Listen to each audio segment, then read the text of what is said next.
Pendidikan adalah merupakan kerangka dasar masyarakat untuk mengembangkan dirinya, untuk mempertahankan dirinya, kemudian untuk mencapai harapan masa depan.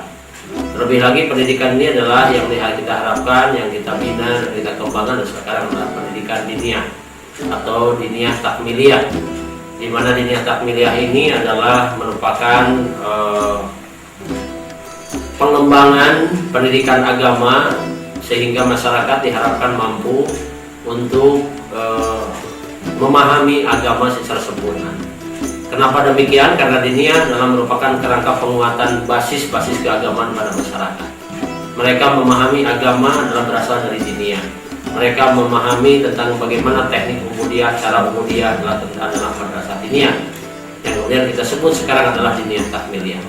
Oleh karena itu maka pendidikan diniyah ini merupakan pendidikan yang sangat penting, yang selama kehidupan kita adalah harus tetap diperjuangkan, harus tetap dikembangkan, dan kemudian diolah sedemikian rupa sehingga menjadi pendidikan yang menjadi tuan di Kabupaten Tasikmalaya yang memiliki visi religius Islami.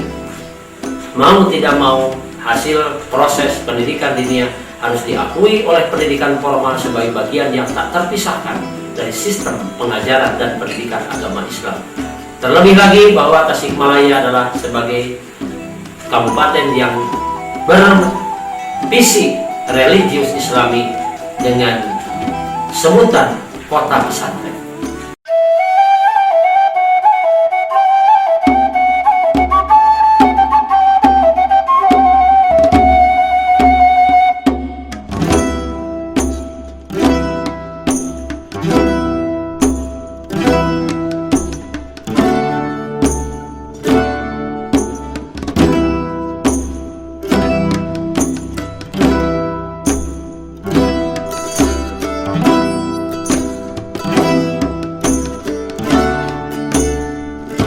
Sejarah Islam di Indonesia memperlihatkan bahwa pendidikan keagamaan tumbuh dan berkembang seiring dengan dinamika kehidupan masyarakat Muslim. Selama kurun waktu yang panjang, pendidikan keagamaan Islam berjalan secara tradisional, berupa pengajian Al-Quran dan pengkajian Kitab Kuning.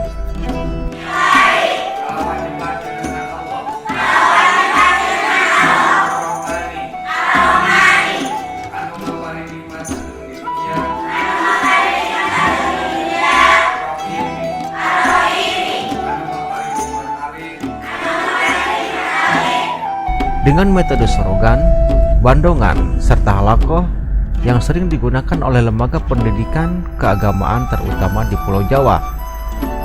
Tempat belajar yang digunakan umumnya adalah masjid atau tempat-tempat sholat yang dalam istilah setempat disebut surau, dayah, menasah, langgar, rangkang, atau mungkin nama lainnya.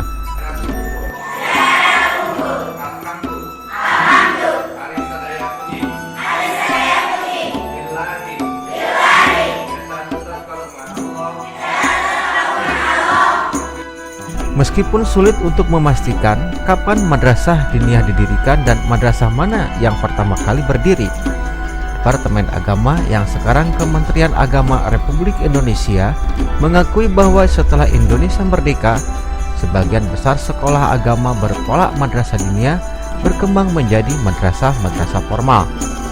Meskipun demikian, tercatat masih banyak pula madrasah diniyah yang mempertahankan ciri khasnya yang semula, meski dengan status sebagai pendidikan keagamaan luar sekolah.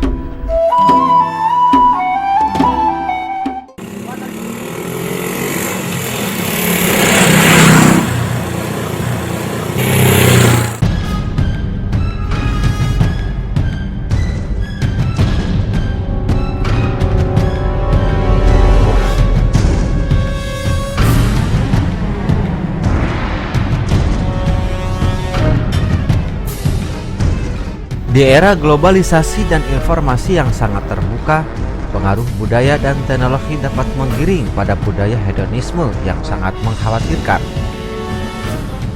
Saat ini justru banyak anak-anak yang menjadi korban pengaruh budaya barat. Mereka menikmati masa kanak-kanaknya dengan permainan-permainan atau PlayStation yang tidak mendidik. Anak-anak sekarang juga bisa mengakses apa saja dari internet, termasuk situs-situs porno. Pendidikan diniyah diharapkan bisa menjadi benteng bagi anak-anak sebagai generasi penerus bangsa.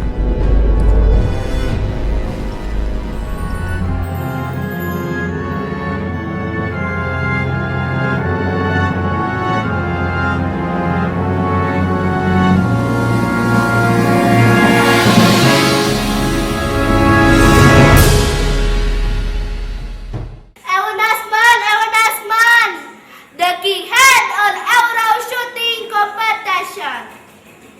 Whoever to be a winner will come to be Mandalika Samsby. Thank you.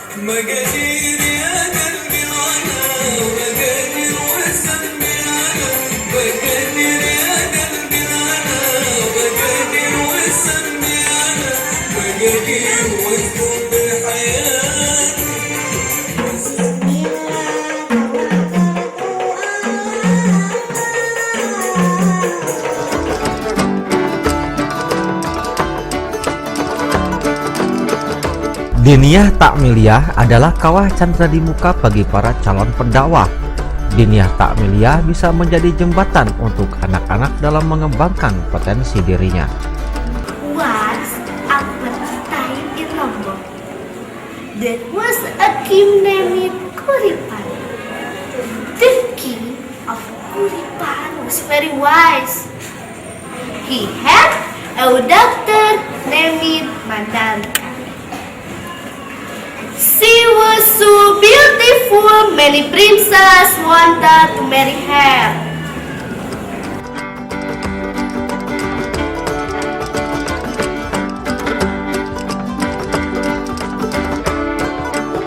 Banyak event budaya seperti imtihan, Maulid Nabi, peringatan Isra Miraj dapat dijadikan ajang untuk memperlihatkan bakat dan kemampuan anak di depan umum. Sebagai lembaga pendidikan, Diniyah Takmiliyah diharapkan akan melahirkan generasi-generasi muslim sejati, muslim yang unggul, kreatif, dan inovatif, loyal terhadap Islam, bermanfaat bagi masyarakat, dan mampu mengaplikasikan ajaran agama dengan benar.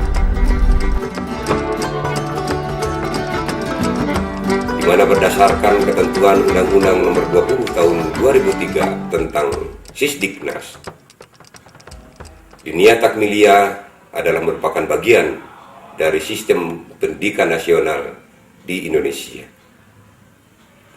Dalam rangka pembinaan, pemerintah melakukan langkah-langkah dengan mengeluarkan regulasi yang mengatur tentang madrasah diniyah, yang kemudian kita kenal dengan istilah Diniyah Takmiliyah dengan tingkatan-tingkatan: Diniyah Takmiliyah Ula, Diniyah Takmiliyah Wusto, dan Diniyah Takmiliyah Ulia.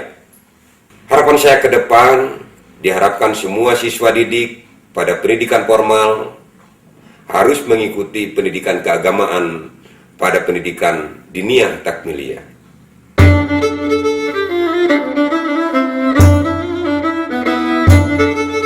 Secara fisik, bangunan Diniyah Takmiliyah Thoriqun Najah sudah sangat permanen. Tetapi sarana penunjang seperti mobilir serta papan tulis saat ini kondisinya sangat memprihatinkan. Kegiatan belajar mengajar di Diniyah Thoriqun Najah terpaksa harus berbagi ruangan dengan TKA, TPA, serta PAUN, yang akhirnya ruangan-ruangan yang ada disekat seadanya. Diniyah Takmiliyah Thoriqun Najah memiliki 3 ruang belajar yang digunakan oleh 4 rombongan belajar. Meski kondisinya sangat memprihatinkan, tetapi tidak menyurutkan semangat para santri dan asatidz.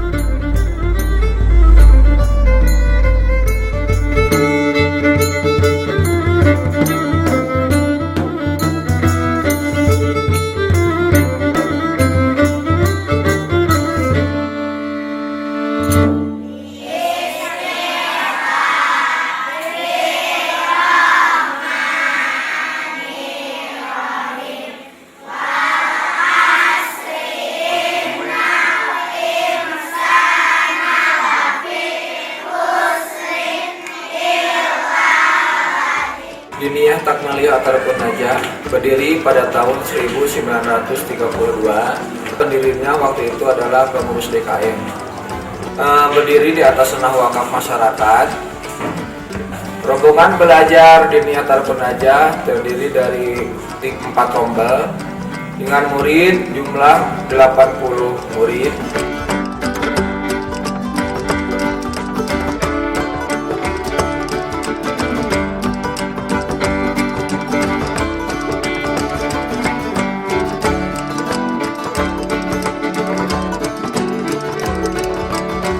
Diniyah Ta'miliyah Thariqun Najah memiliki satu ruang kantor yang sangat sempit, yang di dalamnya terdapat satu lemari yang sudah usang, satu meja guru, satu meja tempat penyimpan arsip dan buku pelajaran, dan satu meja yang di atasnya terdapat berbagai trofi penghargaan atas prestasi yang pernah diraih, seperti juara 1 cerdas cermat tingkat kecamatan dan kabupaten, juara 1 paduan suara tingkat kabupaten, juara 1 senam santri tingkat kecamatan dan kabupaten, juara 1 murotal tingkat kecamatan, dan juara 2 tingkat kabupaten. Guru-guru daripada Diniyah Ta'miliyah alhamdulillah udah punya gelar S1, sisanya lulusan SMA dan SMP. Di mana status tanah Madrasah Diniyah adalah tanah wakaf masyarakat. Kendala yang kami hadapi diantaranya sulit untuk menambah ruangan dan mengganti meja, bor, dan kursi yang udah rusak. Sehingga proses belajar kami berdesakan, bising, dan gaduh. DTA Thariqun Najah sudah menggunakan kurikulum yang dikeluarkan oleh Kemenag, seperti Quran Hadis, Akidah Akhlak, Sejarah Kebudayaan Islam, Fikih Ibadah, Bahasa Arab, dan Praktek Ibadah. Waktu belajar mulai pukul 14 sampai dengan 16. Sedangkan metode pembelajaran disampaikan secara klasik dan privat, sering juga menggunakan metode diskusi dan demonstrasi. Al-an sa'ata kalamu anil kisah al-malikah mandalika fi zamanil madi kanat al-mulkiyah fi Lombok. Pada awalnya honor guru daripada Diniyah Tarikun Najah bersumber dari syariah santri, tapi atas inisiatif yayasan, di mana honor ini dikelola oleh yayasan, di mana dulu guru-guru hanya menerima 20-30 ribu.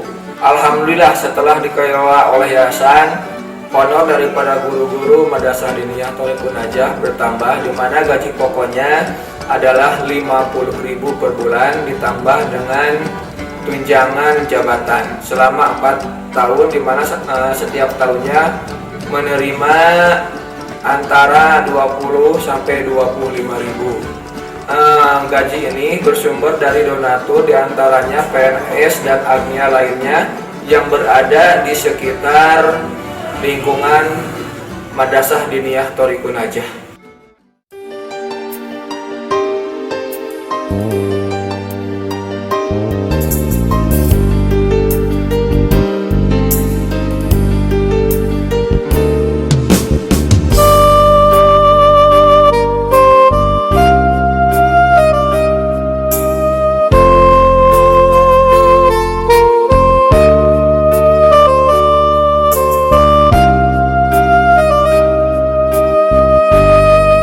Ibu Eet adalah seorang guru muda yang mengajar di DTA Nurul Anwar Cikepul, Sariwangi.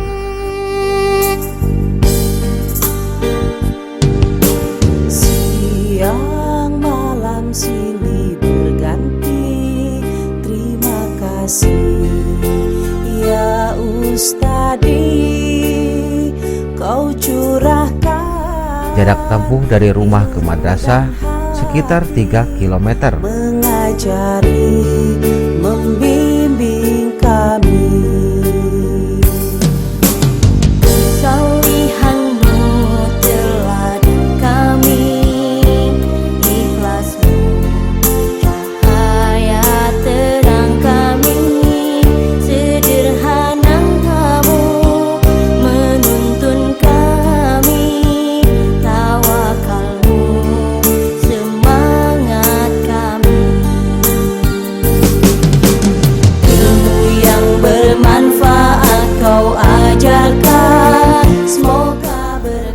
hari, Ibu Eet menuju madrasah dengan berjalan kaki bersama rekan seprofesinya, Ibu Yaya.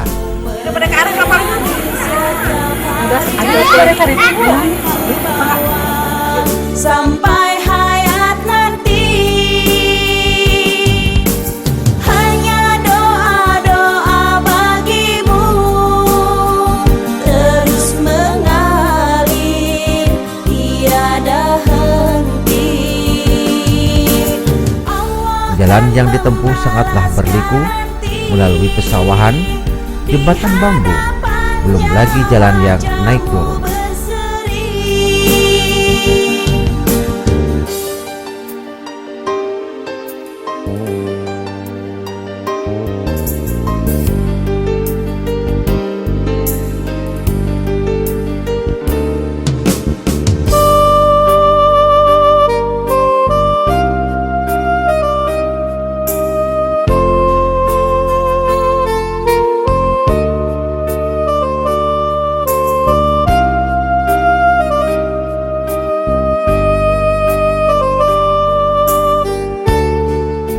Itu tidak ada keluhan, apalagi penyesalan. Karena ini adalah tanggung jawab untuk senantiasa membina anak-anak agar kelak menjadi manusia yang bisa dibanggakan. Cahaya terang kami, sederhanamu menuntun kami, tawakalmu semangat kami. Ilmu yang bermanfaat kau ajarkan, semoga berkah ilmu menawan. Meski dengan honor sebesar Rp20.000 sampai Rp30.000 per bulan, bagi Bu Eet dan guru-guru diniyah yang lainnya, bukan materi yang jadi kepuasan, melainkan keberkahan ilmu yang didambakan. Hanya doa-doa bagimu terus mengalir tiada henti. Allah kan membalaskan nanti, di hadapannya wajahmu berseri, di hadapannya wajahmu berseri. Sebagaimana kita maklumi bersama bahwa Diniyah Takmiliyah Awaliyah adalah lembaga pendidikan Islam yang telah dikenal sejak lama. Pada awalnya, para pengajarnya bukanlah terdiri atas ustadz-ustadzah profesional, tapi mereka hanya memberikan pengajaran dan pendidikan sesuai dengan pengetahuan dan pengalamannya. Diniyah Takmiliyah akan menjelma menjadi lembaga pendidikan yang mandiri, didukung oleh sumber daya manusia yang handal, administrasi dan manajerial yang baik, juga kurikulum yang kompeten dan berkarakter. Kami harap kepada semua pihak, baik pemerintah, eksekutif, legislatif, para agnia, para kiai, para tokoh masyarakat, mari kita bersama-sama untuk mewujudkan madrasah diniyah yang lebih baik ke depan, sehingga melahirkan putra-putri yang soleh-solihah yang akhirnya nanti akan mewujudkan masyarakat yang marhamah. Selamat berjuang. Diniyah Takmiliyah tetap eksis dan memberi makna di masa yang akan datang.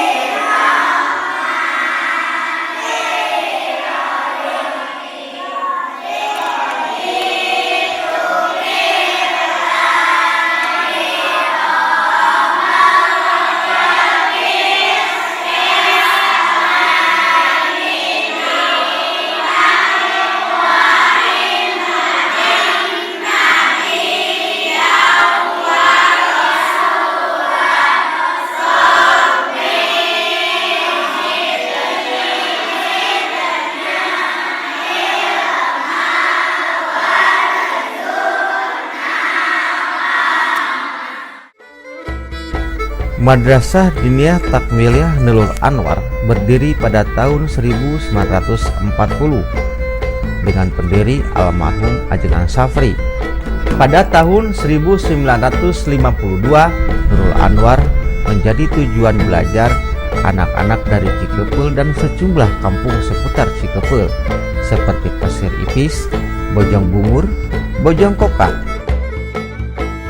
dan Barekbek dengan jumlah guru sejumlah 5 orang, di antaranya Ajengan Enju, Ajengan Emon, Ajengan Hamami, Ajengan Safri, serta Ajengan Akrim.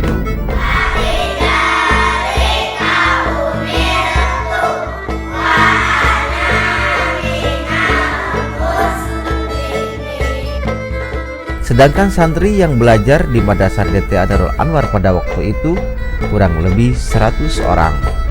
DTA Nurul Anwar berdiri sejak tahun 1940 dengan pendiri Ajengan Safri, dengan staf pengajar ada 5 orang, 1 Ajengan Emon, 2 Ajengan Safri, 3 Ajengan Inyu, 4 Ajengan Hamami, dan 5 Akrim. Di waktu Bapak nuju ngajar di sekolah, di antarana di antawisna pelajaran hiji ilmu nahu, ilmu tauhid, rarakatan sholat, tarikh Islam, sareng tauhid. Salajengna kanggo staf pengajar di antawisna hiji Ajengan Safri, 2 Wibados di antawisna anu atas nami Bapak Akrim. Di masa belajar di antarana kapungkur zaman revolusi gerombolan, di antarana kadang-kadang bada sabadana rengse revolusi, di antarana Pribados di antaranya nuju aya dina pendidikan di pesantren Cikirai Singaparna. Nya di antawisna kalau lohor wih kalmur ras ngajar di sekolah. Nya di antawisna pengajarna di anu sakumaha dicarioskeun tadi. DTA Nurul Anwar mulai membenahi diri pada tahun 2010 dengan menggunakan dana swadaya masyarakat murni. Pertama, kebutuhan pertama gending seuna 6.000. Kedua, bata merah 1.200. Oke, punten Pak. Itu ya. Rupina sama cekal kalau bisa 200 mah. Udah aja 12.000 panggil 12.000. Oh, pinter namanya. Ya, maaf. Ya, ini. Oh, 12.000. Ya.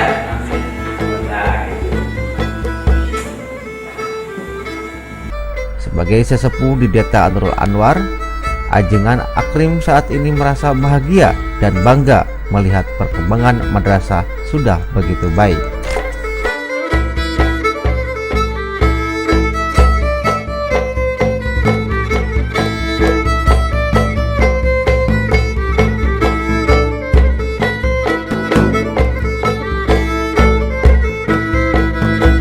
Kami menggunakan kurikulum Kemenak. Waktu belajar mulai dari jam 14 sampai 16 dengan jumlah ruang belajar 4 loka, jumlah rombongan belajar 7 rombel, jumlah siswa seluruhnya 181 siswa. Kami memiliki 8 orang guru, ada yang sudah lulus sarjana, namun kebanyakan lulusan SD dan SMP beserta SMA atau pesantren. Madrasah kami berdiri di atas tanah yang berstatus wakaf dari keluarga besar Ibu Ipik dengan luas tanah kurang lebih 572 meter persegi.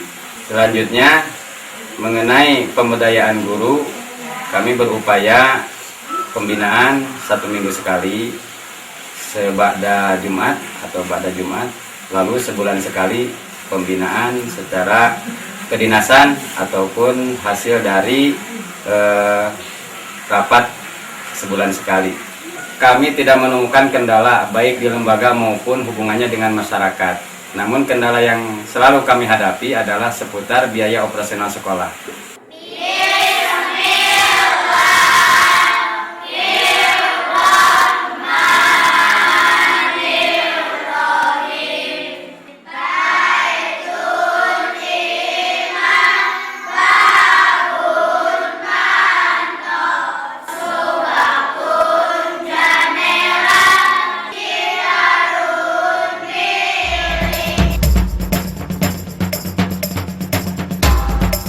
Diniyah Takmiliyah Nurul Anwar memiliki 4 ruang belajar, di mana di dalamnya terdapat deretan meja santri yang masih layak untuk digunakan.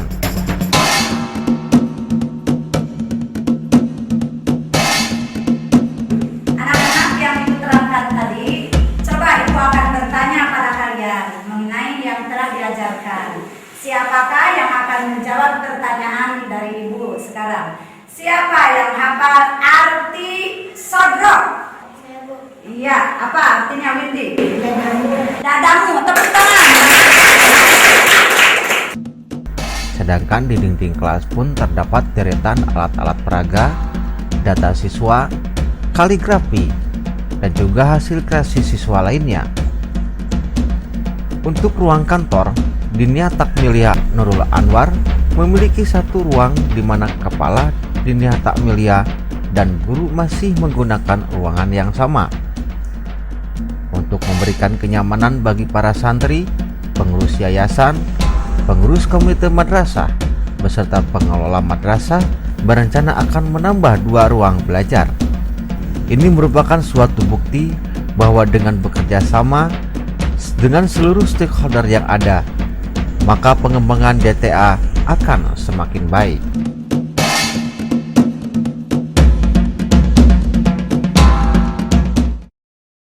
Pribados nganuhunkeun ka guru-guru sarta ngadukung masalahna sapenuhna kanggo kemajengan masalahna di sakola NPA Diniyah Cikeupeul. Guru-guru aya dina kamajengan kanggo masalahna SPP marurang kalih supados ditaati sadayana.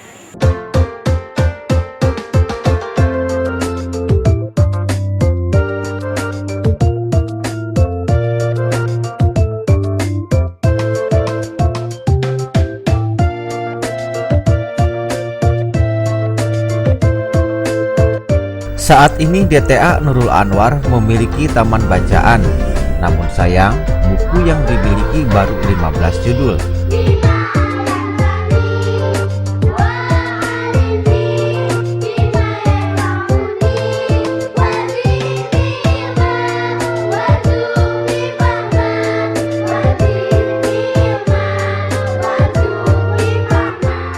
Pengelola berharap di masa yang akan datang jumlah buku bisa bertambah sehingga dapat memberi kesempatan bagi para santri untuk menambah wawasan. Mudahkanlah kami untuk memahami luasnya samudra ilmu-Mu ya Rabbi. Allahumma fani bima 'allamtani wa 'allimni bima yanfa'uni wa zidni 'ilma warzuqni fahma wa zidni 'ilma warzuqni fahma. Kapungkur mah di zaman revolusi sabadana urang ngajar teh lah tekinten deur rungrungan anu akibatna mantak memperhambat karena kelancaran pembelajaran karena kehambatna pelajaran nya di antawisna di zaman waktu gorombolan tersingsing di masa Singaparna. Nah di antarana para hadirin sadayana atau para urang kali sadayana zaman Bapak ngajar kapungkur atau di waktu rengse baru diajar.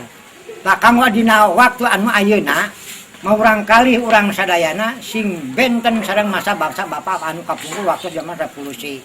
Da ayeuna mah teu sirik di unggah pelosok, di unggah kampung diayakeun pelajar atau diayakeun sekolahan. Mudahkanlah kami untuk memahami luasnya samudra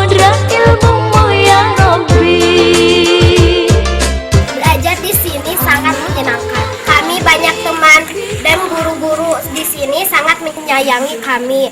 Walau kami kadang membuat mereka tidak senang, kami sangat berterima kasih kepada Bapak dan Ibu guru yang ada di sini. DTA Nurul Anwar.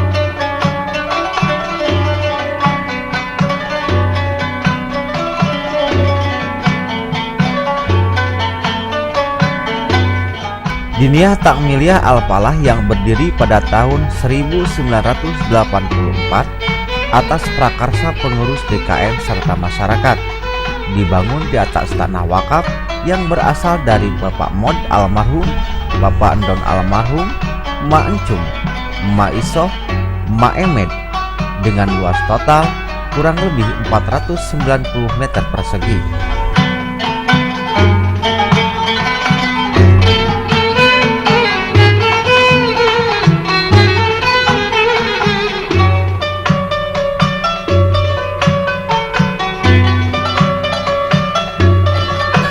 Diniyah Takmiliyah Awaliyah Al-Falah Cikoneng yang berdiri tahun 1984 mempunyai visi dan misi. Adapun visi membangun madrasah yang religius, prestatif, inovatif, kreatif dan variatif. Adapun misinya adalah memasyarakatkan nilai-nilai Islami, menjadikan madrasah yang Islami untuk menghasilkan generasi muslim sejati, meningkatkan sumber daya manusia yang mempunyai jiwa pendidik dan dakwah yang istiqomah, menyiapkan anak didik yang kreatif, inovatif, dan berakhlakul karimah.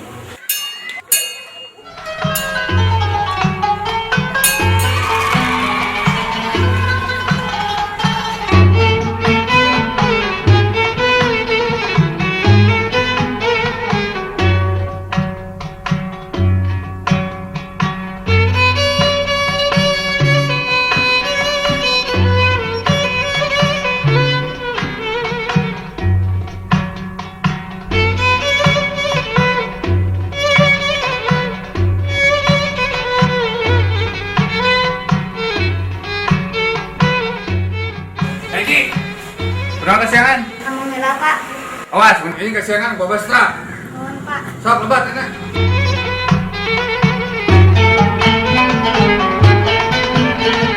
DTA Al-Falah menggunakan kurikulum yang dikeluarkan oleh Kementerian Agama Republik Indonesia dengan waktu belajar mulai pukul 14 sampai dengan 16. Metode pembelajaran sama halnya dengan madrasah lain yang menggunakan kurikulum Kemenag.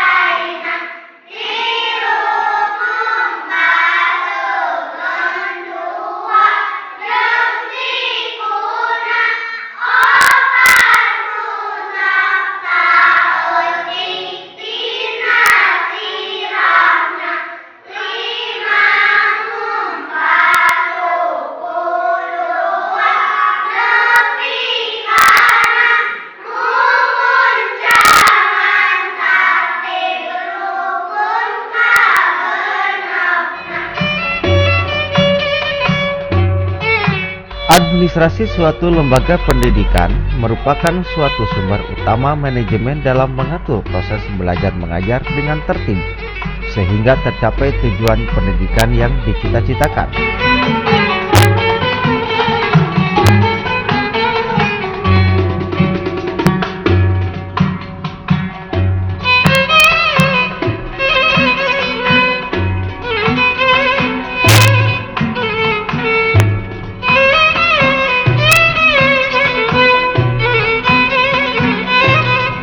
Walau sudah ada pegawai khusus tata usaha, sistem administrasi tata usaha di DTA Al-Falah masih dilaksanakan secara sederhana.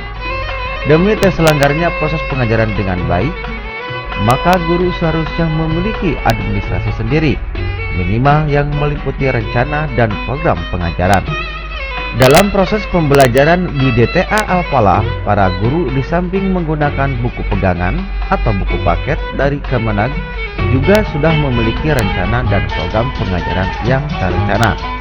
Atas nami perwakilan orang tua murid, seluruh orang tua murid, ngatur nuhun karena atas jasa-jasa para ibu-ibu guru, sareng bapak-bapak guru anu parantos ngabaktikeun karena ilmu pengetahuan anu sehingga murid-murid antosna biasa berlanjut pangartosanana anu mudah-mudahan eta perjuangan atanapi ilmu anu parantos diajarkeun ku ibu-ibu guru sareng bapak guru sinjanten kamaslahatan anu mana ibu guru atau bapak guru mudah-mudahan sing ageng manfaatna atau sing ageng barokahna ku ayana ngabingbing marang kalih ti saupamina tematik no bika ageng atau bika dewasana mudah-mudahan sing aya ganjarana.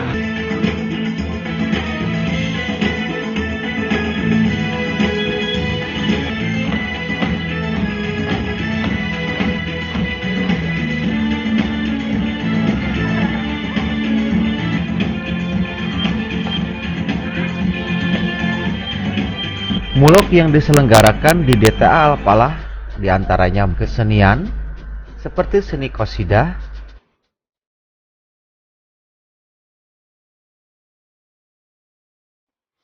seni tari Islami, dan seni baca Al-Quran.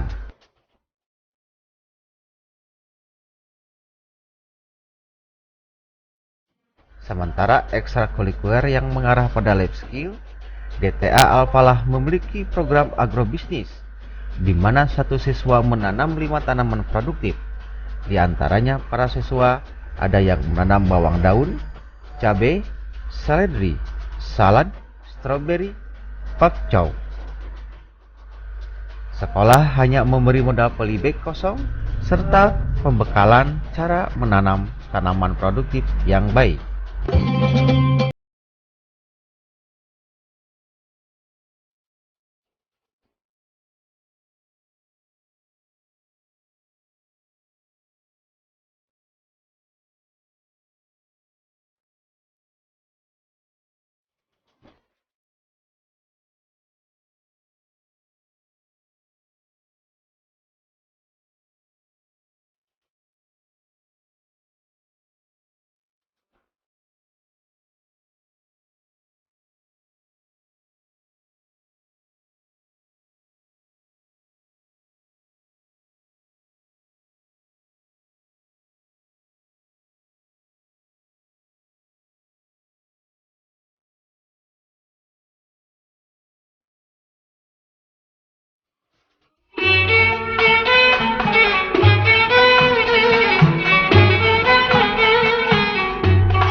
Untuk menjadi madrasah diniyah yang unggul, tentunya diperlukan langkah nyata atau strategis yang baik dari para stakeholder madrasah diniyah.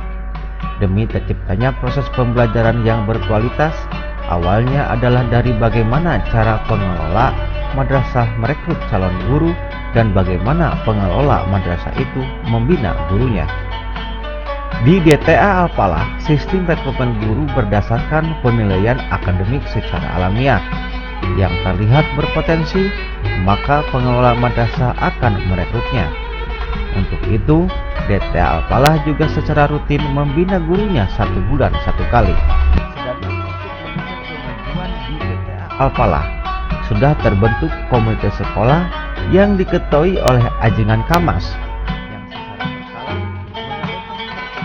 sebagai langkah evaluasi sejauh mana dan apa yang diperlukan oleh Madrasah Diniyah Al-Falah. Di sini kami diajarkan banyak hal tentang ilmu agama. Kami sangat berterima kasih kepada ibu dan bapak guru. Semoga amal mereka menjadi amal soleh buat mereka. Yang paling berkesan bagi kami, di samping mereka mengajarkan ilmu agama, mereka juga membekali kami dengan belajar bercocok tanam, kesenian, dan lain-lain. Sekali lagi kami ucapkan terima kasih.